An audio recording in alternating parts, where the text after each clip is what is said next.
Hey everyone. Okay, so for starters, this chapter wasted no time in addressing my Aoi criticisms I've had for the past couple of chapters, which is through a very loose-lipped conversation with Boiled. Aoi overhears from Taro that yes, there is a bounty on his head, and on top of the hilarity of seeing Aoi recite the marriage handbook to Taro again and how he broke the rule about keeping secrets, on a more serious note, I really do love how moments like this, while funny, do also show the eternal quandary Taro finds himself in. Like, he lies to Aoi to protect her and Hana, but at the same time, lying to her just keeps landing him in the doghouse. And even though she didn't say it outright, you you understand through so little dialogue that Aoi reinforces these rules for a reason. Like, as comedic, like it's one of those things where that even though if even though she knows, I think to some extent she'll never be able to truly help him or get involved with his world, the world of assassins and whatnot, and even if it puts herself at risk, she just wants Taro to genuinely confide in her, to stop carrying so much of the burden on his shoulders, something that, let's be honest, he has done throughout the series thus far. Like, his intentions, like pretty much Taro's intentions for keeping all these secrets are noble, but Aoi doesn't want that. She wants Taro to just stop carrying so much of this burden on his shoulders, and for him to at least confide in her, for him to be open about what's bothering him, what problems he's facing and whatnot, even if she may not be able to ever fully understand her or help him in the way that she wants to. Like, I'm not gonna lie, with the one thing I do have to give Yuto Suzuki credit for more than anything else is how he portrays this this particular, like, marital, how he portrays this particular relationship, how, like, and the marriage, and Taro and Aoi's, like, marriage. Like, it's one thing I've found about how marriage is portrayed a lot of the time in marital relationships are portrayed a lot of the time in anime and manga is that, like, I guess using the most obvious example, Goku and Chi-Chi, it is very much that's that sort of relationship where the wife always chews out the husband, like, always angry, always like, what the fuck are you doing? You're not supposed to be doing that. We're supposed to listen to me or whatever else. I'm being the responsible parent kind of thing. But here it's no, with this one, it is a genuine, like, mutual understanding, like like like marriage, like marriage between marriage between Aoi and Taro, and like, anytime they argue or they bicker, it doesn't come from that place of just being angry. It comes from a place of genuine concern, of care, of just wanting, of wanting the other, just wanting, like like wanting to be a part of that world, to be confided in, kind of thing. So it's in that sense. Again, I gotta give Suzuki.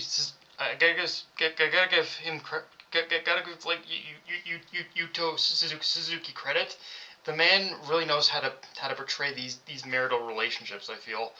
Um, but okay, following up from that, Taro and Shin visit an old colleague who's an information broker in order to find more on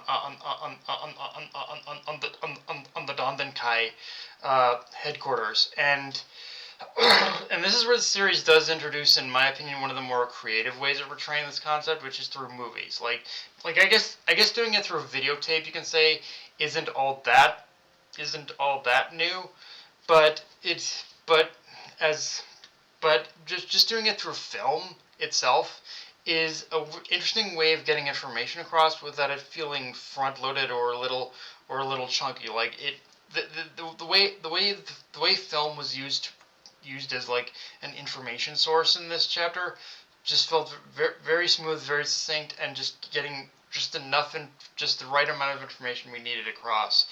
And but of we and of course and of course, after getting the information they need, Taro and Shin leave, but not before Taro's contact leaves him with a cryptic message, which is to be careful. Some old buddies might pop up, and this is, I will admit, this is one of the things I love, but also aggravates me about this series, but in a good way, I assure you, which is that it delivers its world building and foreshadowing in a way that truly does feel very real to basically the world of Assassins, by feeding you these little cryptic breadcrumbs that slowly are building on top of each other and building.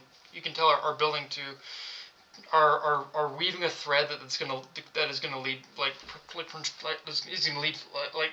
is gonna lead somewhere that is like the past is gonna come back to haunt Taro in a big way. But simultaneously, those breadcrumbs have me shouting, "Tell me more, God damn it!" I commend this series for continuously getting that reaction out of me because it's a sign of investment. But those breadcrumbs also leave me with such a severe case of blue balls that I'm like, oh, fuck off. So, like, give me more. Like, I want more. Like, but again, with that said, though, and my little nitpicky gripe aside about the build up, it does feel like the series has reached a point now where things are only going to keep escalating from here. Like these first 13 chapters were really only the introduction, but now we're headed full force into the plot. The twists, the turns, the reveals, all the good stuff we expect from a shonen series like this, it's basically all coming to a head.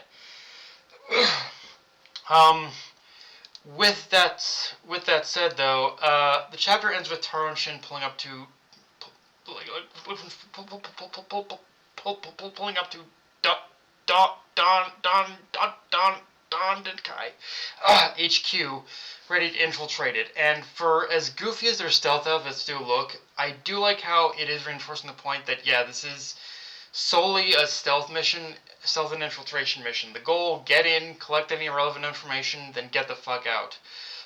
But of course, with this being a manga series from Japan, there is that one singular golden rule, which is even with a mission as simple as this, something is guaranteed to go wrong. It's just a matter of what exactly will go wrong. Although, with Lou there, she may be able to provide a decent enough distraction if they need to make a quick exit. Like, yeah, I'm curious as to why Lou is here exactly, what purpose she's gonna be, what purpose she's gonna serve. But yeah, guys, that's pretty much all I got for this review. If you enjoyed the video, like, comment, subscribe, follow me on Blue Sky, Analyst Crunchyroll. Be sure to notification bell, the subscribe button, and just hit the video ring, guys. Dark Knight signing off. Later, everyone.